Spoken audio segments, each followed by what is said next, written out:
రమజాన్లో చేయకూడని ఆ 13 పనుల గురించి ఇప్పుడు మనం చర్చించుకుందాం. మొట్టమొదటి విషయం ఏంటంటే ఈ రమజాన్ నెలలో మనం తక్కువ పడుకోవాలి, ఎక్కువ జాగారం చేస్తూ అల్లా ఆరాధనలో మన సమయాన్ని మనం గడపాలి. ఎలా పడుకుంటారని మీరు ప్రశ్నించవచ్చు. చాలామంది చేసే పొరపాటు ఏంటంటే వారు సెహరీ చేసుకున్న తర్వాత ఫజర్ నమాజ్ చదువుకొని పడుకున్నారంటే జోహర్ నమాజ్ కంటే ముందు నిద్ర మేలుకుంటారు. ఆ తర్వాత జోహర్ నమాజ్ చదువుకొని కాసేపు తిలావత్ ఖురాన్ చేసి మళ్ళీ పడుకున్నారంటే అస్సర్ కంటే ముందు నిద్ర మేల్కుంటారు. కొంతమంది మహానుభావులు అయితే ఇఫ్తార్ కంటే ముందు వారి ఇంట్లో ఇఫ్తార్ సమయం అవుతుందని నిద్ర మేల్కొల్పడం జరుగుతుంది. ఆ విధంగా రమజాన్ అనగానే ఎక్కువ విశ్రాంతి తీసుకుంటూ ఎక్కువ పడుకుంటారు. ఎట్టి పరిస్థితుల్లో ఈ పని మనం చేయకూడదు. ఎందుకంటే ఉపవాసంలో ఉండి ఎక్కువ పడుకోవడం వల్ల రోజా యొక్క ప్రభావం అనేది మీపై పడదు. ఎందుకంటే నిద్ర అవస్థలో ఉన్నప్పుడు మనిషికి ఆ యొక్క ఆకలి దప్పికల యొక్క విలువ ఏంటో తెలియదు. మరో విషయం ఏంటంటే అల్లా ఆరాధనలో మన సమయం మనం కేటాయించలేము. సాధారణ సమయాల్లో 7 గంటలు పడుకునే వ్యక్తి ఇక్కడ రంజాన్లో 12 గంటలు 14 గంటలు పడుకున్నాడంటే ఇక ఆ రోజా అతనికి ఏ విధంగా ఉపయోగపడుతుందో ఒక్కసారి మీరే ఆత్మ పరిశీలన చేసుకోండి. కాబట్టి రంజాన్లో తక్కువగా పడుకోవాలి, ఎక్కువగా జాగారం ఉంటూ అల్లా ఆరాధనలో మన సమయాన్ని మనం కేటాయించాలి.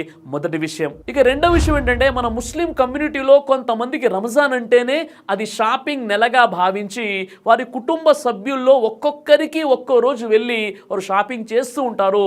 అలా కాలక్షేపం అనేది ఆ షాపింగ్లో చేస్తూ ఉంటారు. చివరికి రంజాన్ యొక్క అయ్యాం చివరి రోజులు ఉన్నాయి, ఇస్తగ్ఫార్ చదువుకోవాలి, అల్లాతో క్షమాభిక్ష వేడుకోవాలి అన్న విషయం తెలిసి కూడా వారు ఆ షాపింగ్లోనే వారి జీవితాన్ని గడుపుతుంటారు. చివరికి మేము మేల్కొని ఉన్నాం కదా, ఇది కూడా జాగారమే అనేటటువంటి భ్రమలో వారు ఉండిపోతారు. ఇలాంటి దౌర్భాగ్యం నుండి మనం దూరంగా ఉండాలి. ఎందుకంటే ఇది షాపింగ్ నెల కాదు. మనకు స్తోమత ఉన్నట్లయితే రంజాన్ కంటే ముందే మనం షాపింగ్ చేసుకోవాలి. కానీ మనం ఉపవాసంలో ఉంటూ షాపింగ్ చేసుకుంటూ మన సమయాన్ని ఎక్కువగా మనం వృధా చేసుకోకూడదు. ఒకవేళ తప్పనిసరి పరిస్థితులు ఏర్పడితే తక్కువ సమయంలోనే షాపింగ్ చేసుకొని వచ్చే ప్రయత్నం చేయాలి. ఇక మూడో విషయం ఏంటంటే మనం రంజాన్లో మన వ్యాపారాలని తగ్గించి అల్లా ఆరాధనలో మన సమయాన్ని పెంచాలి. కానీ సర్వసామాన్యంగా చాలామంది రంజాన్లోనే తమ వ్యాపారాలను ఎక్స్పాన్షన్ చేసేటటువంటి ప్రయత్నంలో ఉంటారు. రకరకాల బ్రాంచెస్ని ఓపెన్ చేస్తూ ఉంటారు.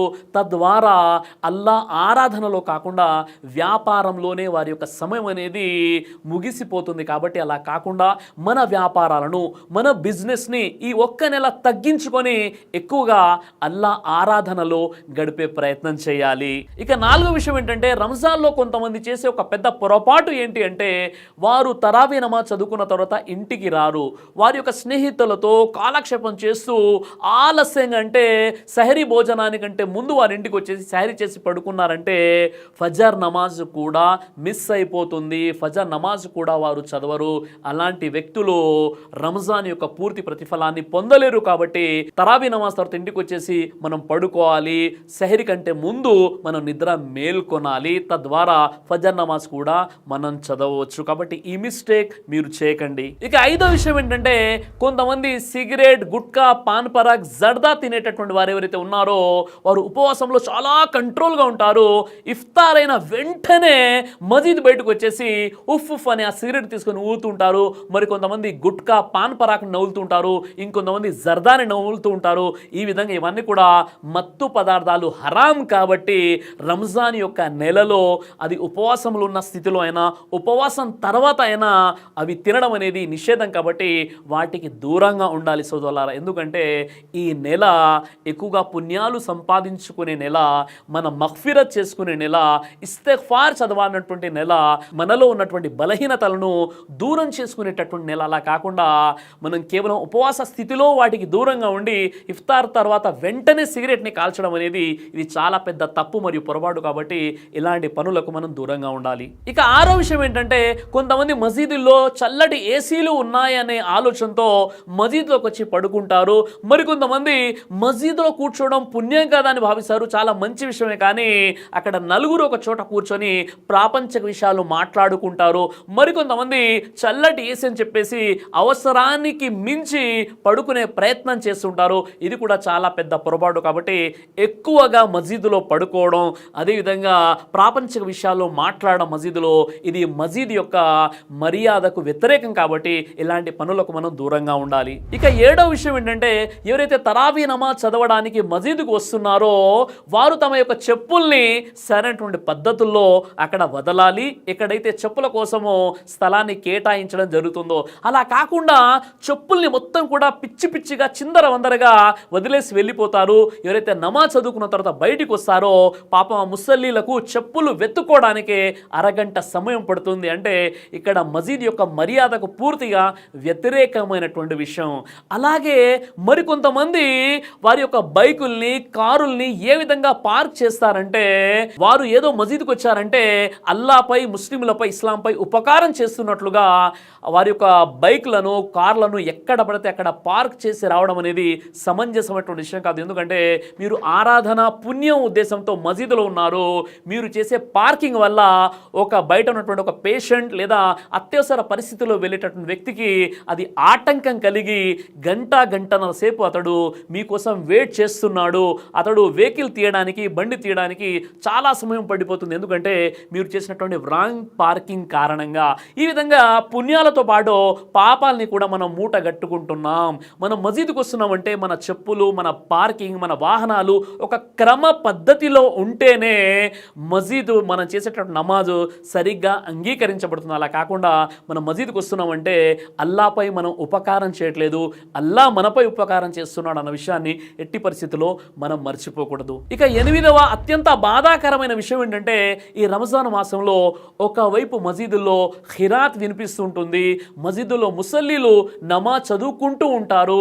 అదే కాలనీకి అదే మసీద్కి చెందినటువంటి మరికొంతమంది యువకులు ఎవరైతే ఉన్నారో వారు హోటళ్ల దగ్గర చబుత్రాల దగ్గర కూర్చొని ప్రాపంచిక విషయాలు మాట్లాడుకుంటూ అదేవిధంగా ధర్మానికి వ్యతిరేకమైనటువంటి విషయాలు చర్చించుకుంటూ అక్కడ కనిపిస్తూ ఉంటారు.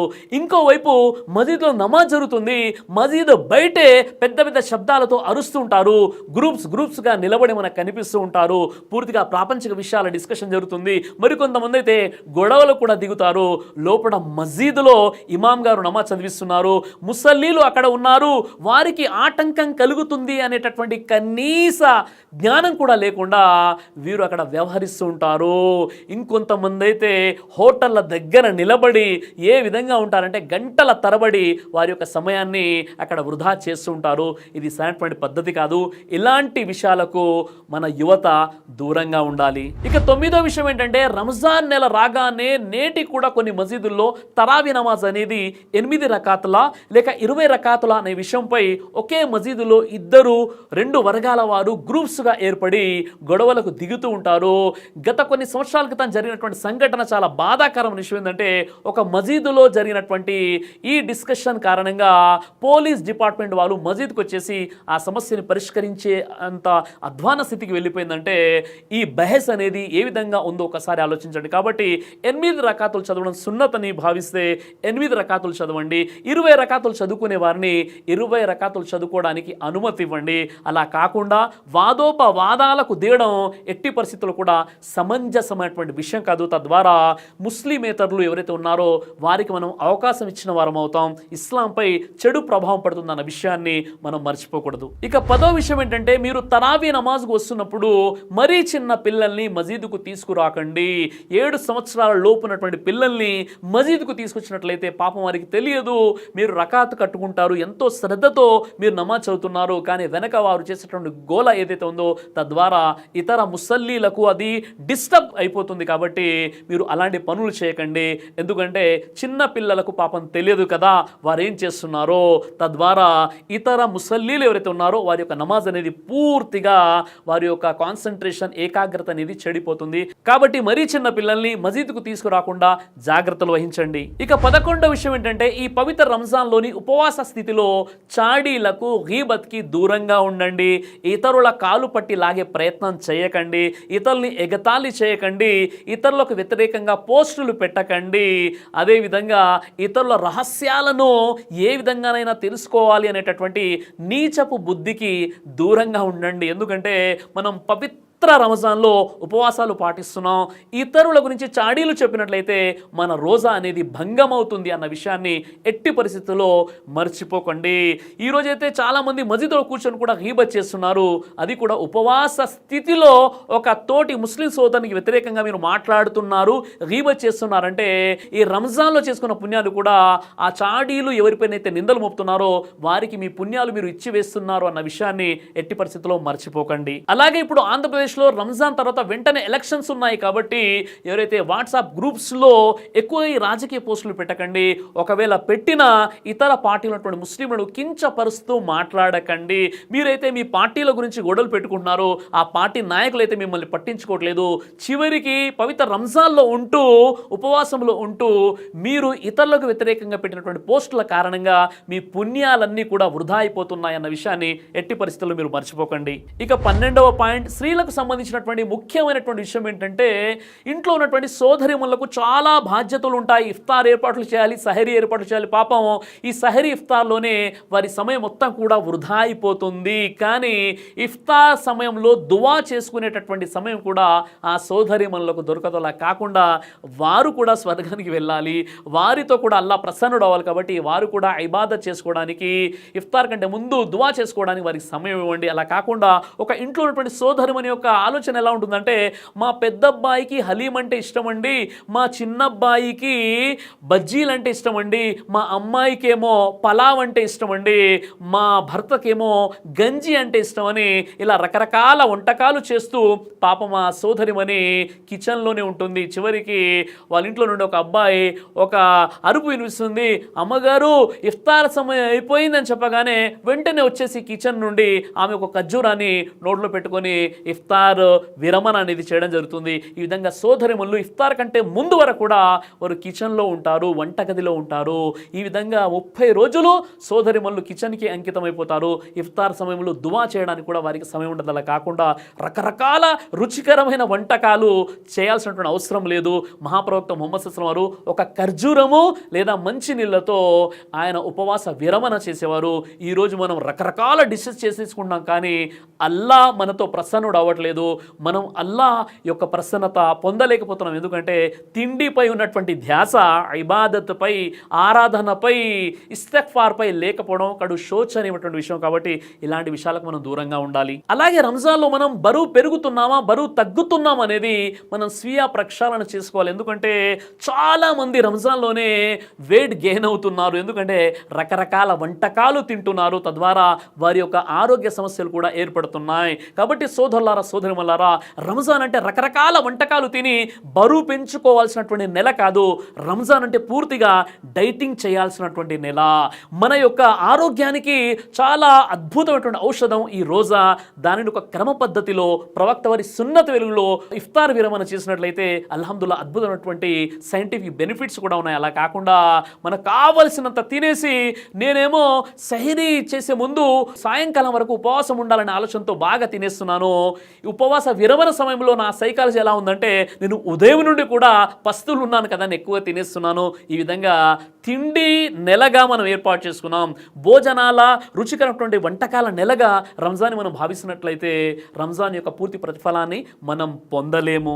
ఇక చివరిగా 13వ పాయింట్ ఏంటంటే, ఎవరైతే సోషల్ మీడియాకి ఎడిక్ట్ అయిపోయి అస్తమానం ఫోన్ పట్టుకొని వీడియోలు చూస్తూ తమ సమయాన్ని కాలక్షేపం చేస్తున్నారో, ఫోన్కి పూర్తిగా ఎడిక్ట్ అయిపోయినటువంటి వారికి నేను చేసుకునే ఒక మనవి ఏంటంటే, ఈ నెల రంజాన్లో మీరు పూర్తిగా సోషల్ మీడియాకి దూరంగా ఉండండి. ఎందుకంటే అందులో ఎంతగా మీరు లీనమైపోయారంటే మీ సమయం కొన్ని గంటల తరబడి కాలక్షేపంలోనే మీరు గడిపేస్తున్నారు. కాబట్టి అలాంటి ఎడిక్షన్ ఉన్నటువంటి వారు దయచేసి సోషల్ మీడియాకి ఈ నెల అంతా దూరంగా ఉన్నట్లయితే రంజాన్ యొక్క పూర్తి ప్రతిఫలాన్ని మీరు పొందగలరు. లేదంటే ఆ ఫోన్లో మీరు ఎంతగా మీ సమయాన్ని కేటాయించేస్తున్నారంటే చివరికి అల్లా ఆరాధన కోసం కూడా మీ వద్ద సమయం ఉండనటువంటి పరిస్థితి ఏర్పడుతుంది. అదేవిధంగా ఈ రంజాన్ సమాప్తమైపోతుంది. మన మఫ్ఫిరత్ జరగనట్లయితే మనకంటే దౌర్భాగ్యులు ఎవరో ఒక్కసారి మీరు ఆత్మ పరిశీలన చేసుకోండి.